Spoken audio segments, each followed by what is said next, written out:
గారు చెప్పండి, ఆ కేంద్ర ప్రభుత్వం నిర్లక్ష్యం వల్ల కూడా యూరియా కొరత వస్తుందని అంటున్నారు. అంతేకాకుండా కేంద్ర ప్రభుత్వము సవితి తల్లి ప్రేమ చూపిస్తుంది తెలంగాణ పైన. చంద్రబాబుకు ఒక రకమైనటువంటి ప్రేమ, అదే విధంగా తెలంగాణకి ఇంకొక రకమైనటువంటి ప్రేమ చూపిస్తుంది అనేది కూడా స్ట్రైట్ గా ప్రశ్నిస్తున్నారు. రాజిరెడ్డి గారు మీకు నమస్కారం.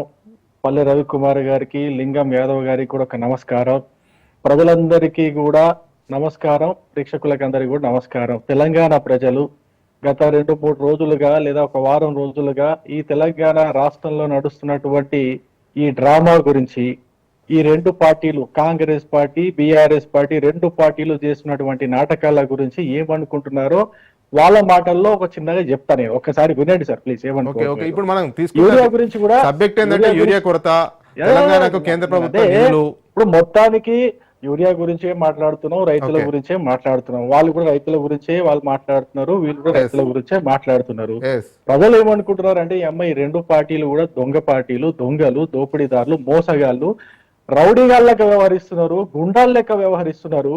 ఏమి నాటకాలు ఆడుతున్నారు వీళ్ళిద్దరు కూడా, ఏమి డ్రామాలు చేస్తున్నారు, ఒకళ్ళని మించి ఒకళ్ళు డ్రామాలు చేస్తున్నారు, ఆస్కార్ లెవెల్లో యాక్టింగ్లు చేస్తున్నారు. కాంగ్రెస్ ఏమో ఒక మంత్రి కావచ్చు, ఎమ్మెల్యే కావచ్చు, కార్పొరేషన్ చైర్మన్లు కావచ్చు, ఒకరిని మించి ఒకరు మైకుల ముందుకు వచ్చి, కెమెరాల ముందుకు వచ్చి ఇష్టం వచ్చినట్టు మాట్లాడుతున్నారు. వాడెంత తిట్టిండు, ఈడెంత తిట్టిండు, వానికంత ఎక్కువ తిడతాను కొలుసుకొని మరి తిడుతున్నారు వీళ్ళు కాంగ్రెస్ వాళ్ళు. వాళ్ళ యాక్టింగ్ ఆస్కార్ లెవెల్ దాటిపోయింది. ఒకటి ఇక్కడ బీఆర్ఎస్ డిఫరెంట్ పరిస్థితి. బీఆర్ఎస్ ఏమో కుటుంబ పార్టీ అయిపోయా, వారసత్వ పార్టీ అయిపోయా, నియంతృత్వం అనేది బీఆర్ఎస్ పార్టీ నైజం అయిపోయాయి. ఇప్పుడు మాజీ మంత్రులు, సీనియర్ నాయకులు వాళ్ళకు కూడా మాట్లాడాలని ఉండే, కానీ వాళ్ళని మాట్లాడనియరు.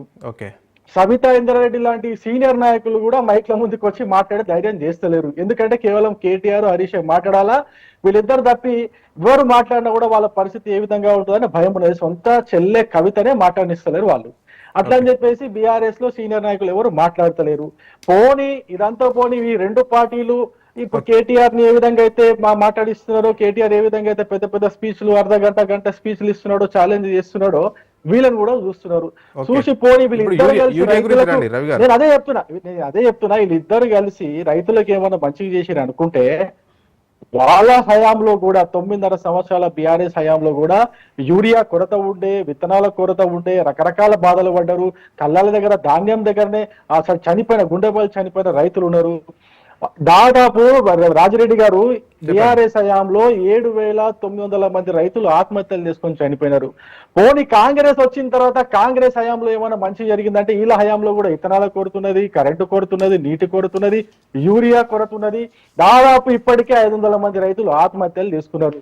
పోనీ వాళ్ళు ఏమన్నా మంచిగా చేసిరంటే వాళ్ళు కూడా రాష్ట్రాన్ని ఆగమాగం చేసి 6 లక్షలు 7 లక్షల కోట్ల రూపాయలు అంటున్నారు. మరి లెక్క తేలితలేదు కానీ 6 లక్షలు అనుకుందాం, అంత అప్పు చేసి గుదిబండ చేసి పెట్టిన రాష్ట్రాన్ని ఆగమాగం చేసిరు. పోనీ వీళ్ళు ఏమన్నా వచ్చి చక్కగా చేసిరా అంటే, వీళ్ళు సంవత్సరంన్నర నుంచి దాదాపు 2 లక్షల కోట్ల రూపాయలు అప్పు చేసి వీళ్ళు కూడా ఈ రాష్ట్ర ఖజానాని, ఈ రాష్ట్ర భవిష్యత్తుని, ఈ రాష్ట్ర యువత యొక్క భవిష్యత్తుని ఆగమాగం చేయనికే వీళ్ళు కూడా ముంగటేమో నాటకాలు ఆడుతున్నారు, ముంగటేమో డ్రామాలు ఆడుతున్నారు. వెనకెనక వీళ్ళు ఎంతెంత సెటిల్మెంట్లు చేసుకోవాలో, అది భూముల సెటిల్మెంట్లు కావచ్చు, స్కాముల సెటిల్మెంట్లు కావచ్చు, వీళ్ళు దోచుకున్న పైసల సెటిల్మెంట్లు కావచ్చు, వెనకెనక చేసుకుంటున్నారు.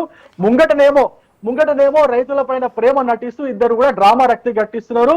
మరి దీనికి అదనంగా మీడియా వాళ్ళు ఏం చేస్తున్నారు అంటే, ఏమన్నా మీడియా వాళ్ళు కూడా ఈ ఇద్దరు డ్రామాలను చూపిస్తా ఉన్నారు. అదేమన్నా కడుపుకొచ్చేదా? మీరేమన్నా ప్రజా ఉద్యమాలు పోరాటాలు చూపిస్తారు, మీరేం చేయట్లేదు కదా, ఓన్లీ ప్రెస్ పరిమితం అవుతున్నారనే విమర్శలు ఉన్నాయి. నేనేమంటున్నా, వీళ్ళిద్దరి డ్రామాలు అనేది మీకు తెలుసు, వీళ్ళిద్దరు డ్రామాలు ఆడుతున్నారని తెలుసు, ఇద్దరి హయాంలో రైతులకు మోసం జరిగిందని తెలుసు.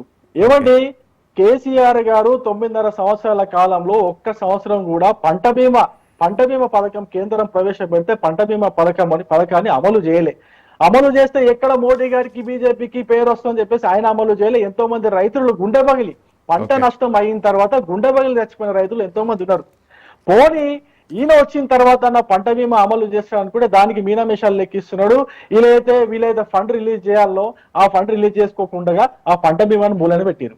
పోనీ ఆల హయాంలో మళ్ళీ చూద్దాం, మళ్ళీ బీఆర్ఎస్ హయాంలో ఈ రైతులకు ఏమన్నా ధాన్యం కొనుగోలు వెంటనే చేసి, ఆ ధాన్యం పేమెంట్లు వాళ్ళు ఏమన్నా వెంటనే చేసిరంటే వాళ్ళు చేయలే. ఆ ధాన్యం కుప్పలపైనే రైతులు గుండెబయలు తెచ్చిన విషయాలు మనం అనేక సార్లు చూసినాం. వీళ్ళ హయాంలో కూడా ధాన్యం కొనుగోలు చక్కగా జరగలే. ఆ రైతులకి ఇస్తామన్న బోనస్ కూడా ఇంతవరకు ఇలా మోసం చేసారు. వాళ్ళ హయాంలో కూడా ఏమంటే కౌలు రైతులకు వాళ్ళు కూడా ఇస్తున్నారు సార్, మీరు గుర్తుపెట్టుకోవాలి.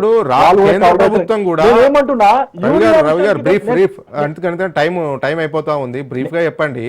ఇప్పుడు కేంద్ర ప్రభుత్వం కూడా యూరియా కోట ఇవ్వట్లేదు, కోట తక్కువ ఇచ్చింది అనేది, అందుకే ముఖ్యమంత్రి రేవంత్ రెడ్డి కేంద్ర ప్రభుత్వం దగ్గరికి వెళ్ళిండు, కేంద్ర మంత్రి నడ్డాను కలిసిండు కదా. మీరు కోట తక్కువ ఇస్తున్నారు, ఏమండి రాజిరెడ్డి గారు చెప్పండి. కేంద్రంలో ఉన్నది బీజేపీ ప్రభుత్వం, మోడీ గారి ప్రభుత్వం. రైతుల విషయంలో రైతుల గౌరవం కోసం, రైతుల సమ్మాన్ కోసం ఎంతైనా చేయడానికి నరేంద్ర మోడీ గారు రెడీగా ఉన్నారు. నరేంద్ర మోడీ గారికి రైతుల పైన ఉన్నటువంటి ప్రేమ, ఆయన పట్ల ఉన్నటువంటి గౌరవం మీరు గత 11 సంవత్సరాలుగా చూస్తే మీకు ఇది అర్థమవుతుంది. దాని గురించి నేను బ్రీఫ్ చెప్పమంటే చెప్తా. ఒకటి, యూరియా విషయానికి వస్తే ఇప్పటికే 12 లక్షల టన్నుల యూరియా ఈ రాష్ట్రానికి అలకేట్ అయింది. దాన్ని పోయి తెచ్చుకోవాలా, దానికి కావాల్సినటువంటి ఫార్మాలిటీస్ పూర్తి చేయాలా. ఇంతకుముందు పల్లె రవికుమార్ గారు అన్నట్టు అంతకుముందు ఎప్పుడైతే జనవరిలోనో ఫిబ్రవరిలోనో ఆ ఇండెంట్ పెట్టాలా, ఆ ఇండెంట్ పెట్టి దానికి తగ్గట్టుగా తెచ్చుకోవాలా. అది తెచ్చుకోవడం చేతగాక, వీళ్ళకి అడ్మినిస్ట్రేషన్ చేతగాక వాళ్ళు డిలే చేసుకుంటే మమ్మల్ని, అంటే ఇప్పుడు రాష్ట్ర ప్రభుత్వం యొక్క పాత్ర ఏదైతే ఉంటుందో ఆ పాత్రని వీళ్ళు ఖచ్చితంగా నిర్వహించాలండి. నిర్వహించకుండానే ఉత్తగా కేవలం ఇప్పుడు వీళ్ళు మర్చిపోయారో లేకపోతే వాళ్ళకు తెలియదో, అవగాహన లేదో, ఈ ముఖ్యమంత్రి గారికి పరిజ్ఞానం లేదో, ఏదో జరిగిపోయింది. ఇప్పటికైనా దాన్ని సరిదిద్దుకొని వెంటనే యూరియాకి సంబంధించి చేసుకోవచ్చు కదా. అది చేసుకోకుండా నేను ఛాలెంజ్ చేస్తా, నాకు ప్రెస్ క్లబ్ కి వస్తావా, గన్ పార్క్ వస్తావా, మరి